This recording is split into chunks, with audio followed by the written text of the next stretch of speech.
장에 대한 얘기를 하실 때 크론병에 대한 얘기를 해주셨었어요. 잦은 복통이 있으면 의심해보라고 했는데요. 제 친구가 자주 그래서 병원에 가보라고 해서 갔는데 병원에서 과민성 대장 증후군 얘기를 하더라고요.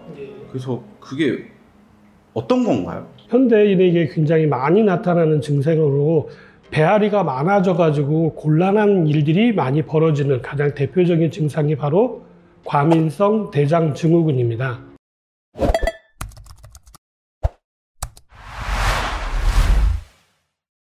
장의 문제라기보다는 민감성 때문에 나타나는 증상으로서 좀 주로 신경이 예민하신 분들에게 많이 나타나는데요. 장 자체의 기능에는 아무런 문제가 없기 때문에 특별한 치료제라든지 특별한 약이 없다라는 사실입니다. 우리가 소화를 할 때 나오는 소화액은 부교감 신경에 의해서 작동이 일어나는데요. 스트레스라든지 아니면 여러 가지 자극에 의해서 교감 신경이 많이 올라갔을 때 트러블 현상들이 많이 나타나는 게 바로 과민성 대장 증후군입니다. 그러면 배 아픈 거 말고 혹시 다른 증상도 있나요? 복통인데요.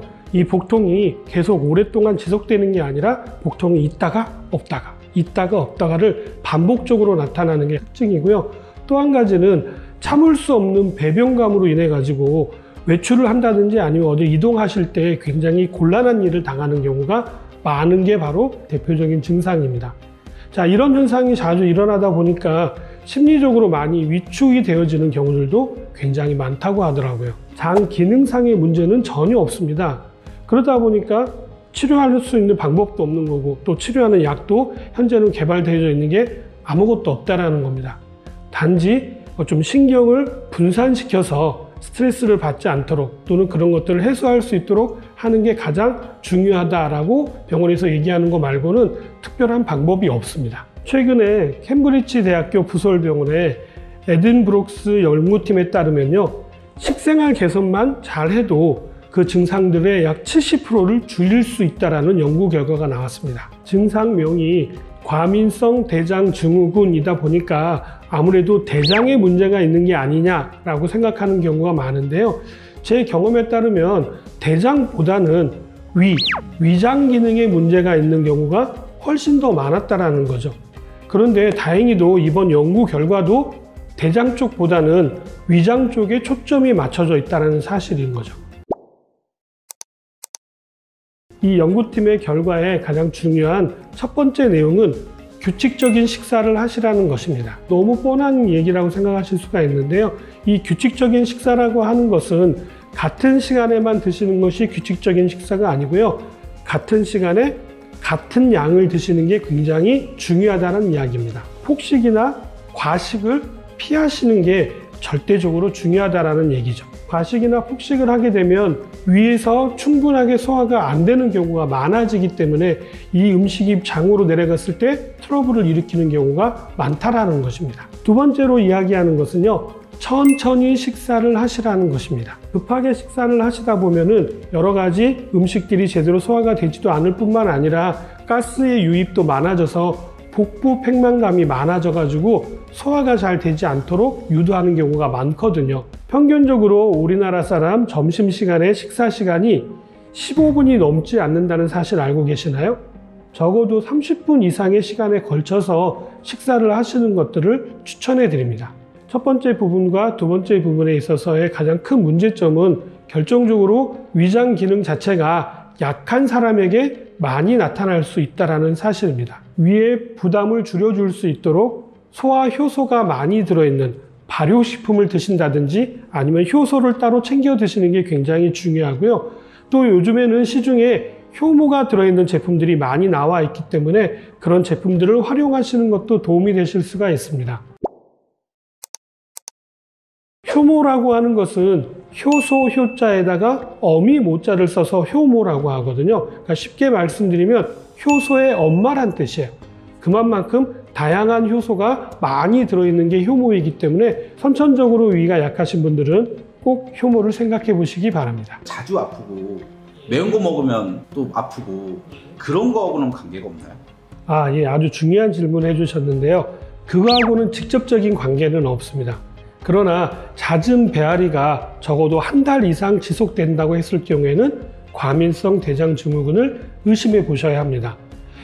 매운 음식, 자극적인 음식을 먹었을 때 속이 쓰리거나 장이 아픈 경우는 일부 있을 수 있습니다.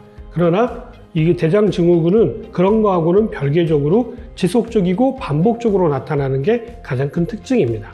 세 번째로는 적절한 수분 섭취와 식이섬유를 드시라는 것입니다. 배변 활동이 많아질 뿐만 아니라 주로 설사를 하는 경우가 굉장히 많기 때문입니다.